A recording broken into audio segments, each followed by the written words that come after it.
जर आपण आपले शरीर आणि कॉम्प्युटर याची जर तुलना केली, बघा ही तुलना मी तुम्हाला करून दाखवतो आणि बघा किती सिंपल वेने ही तुलना तुम्हाला समजावून सांगेल की शरीर आणि कॉम्प्युटर किती एकसारखं आहे.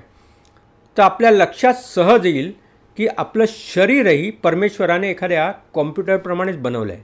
कसं ते पहा. कॉम्प्युटरमधील जे स्क्रीन आहे आणि डिस्प्ले म्हणजे आपली कर्मेंद्रिय. ठीक आहे.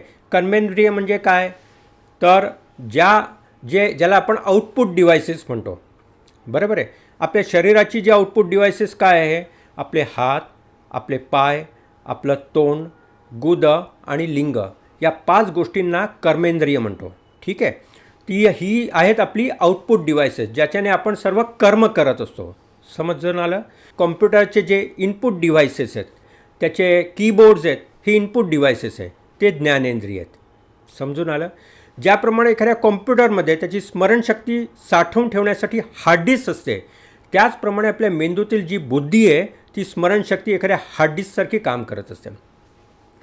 कॉम्प्युटरमधील जे CPU आहे, ज्याला सेंट्रल प्रोसेसिंग युनिट म्हणतो, त्याच्याप्रमाणे आपल्या शरीरातील मन काम करत असतं. मन काय करतं, ही सगळी ज्ञानेंद्रियांपासून आलेली जी काही इन्फॉर्मेशन आहे ती मेंदूमध्ये साठवली जाते, हार्ड डिस्कमध्ये ती साठवली जाते.